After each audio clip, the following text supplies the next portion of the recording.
Namaste beautiful yogis, and today we're going to do a vegan and raw sausage. It is a really good recipe. I tried a few years ago in Bulgaria while traveling in Bulgaria in a very cute pizza kind of vegan place in Plovdiv. They do make this recipe a lot in Bulgaria because it's imitating a traditional a cured dry meat thing called Lukanka, and I will replicate part of the recipe. I have made it a few times before and it's just so delicious, but I'm missing one of the very traditional Bulgarian ingredients. I'll post the two spices that I'm missing below, but I will replace them with whatever I have, and I'll list what I'm using and what you can replace and use.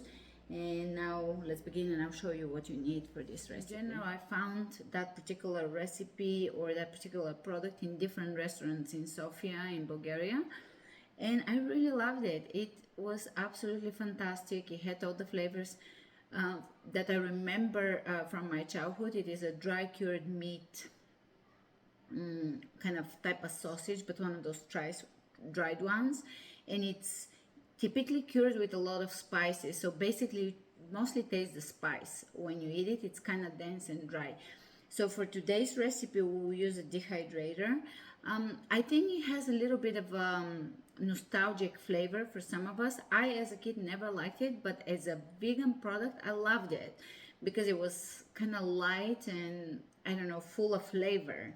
And I will do a few the traditional recipe substitutes today just because I don't have one of the Bulgarian spices, but I will list it below and I'll show you what I've prepared. For this recipe, I'm going to use a food processor to process the beets. You could use one of those masticating juicers or a form of a juicer. I'll use I'll use sunflower seeds. I have sun-dried soaked tomatoes here. And let me show you the ingredients.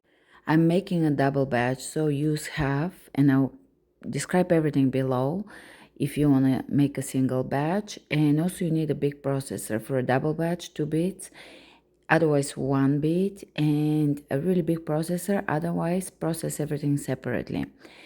For the fatty seed part, sunflower seeds, 300 grams, but you could use other seeds. I have tried just a touch of flax as well, and it adds to the gooey gluiness to keep it together. So flax tends to be great as well.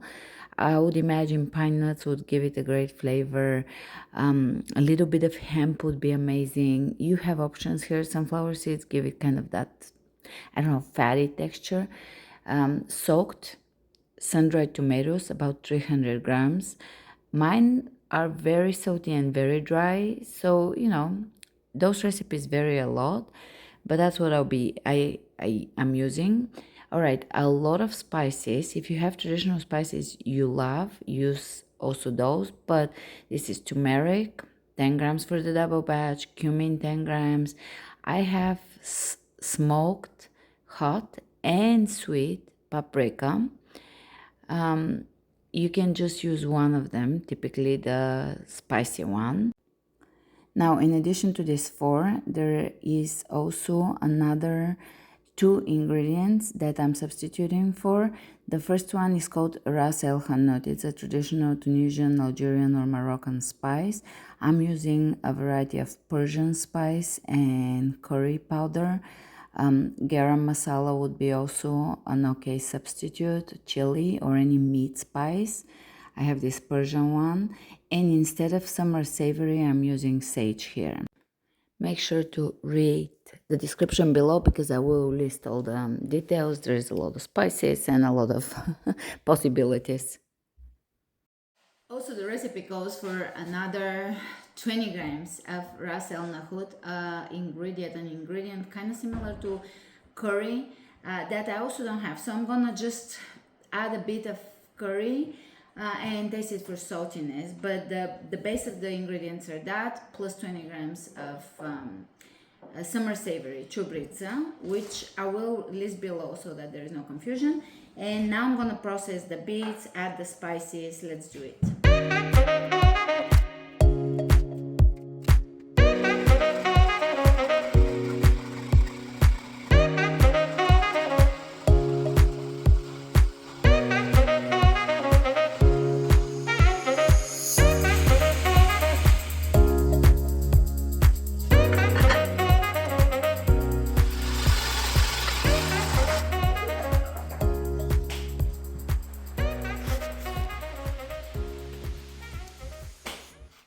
Alright, so everything is ground up in the food processor, and the sunflower seeds are okay to be just kind of chunky, powdery, and half powder, half chunk.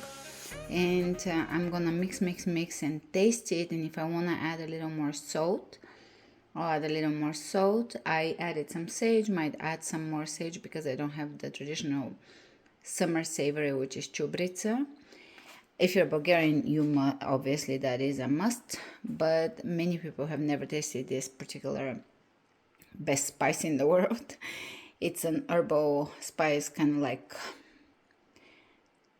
it would be like thyme or something like that. Anyway, so I'll mix it and then I'll form it into sausages and put it in the dehydrator.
Enjoy is traditionally eaten as a side dish as tapas or meze, along with wine or alcohol, or as a side dish to other main dishes, just as little snacks. Namaste.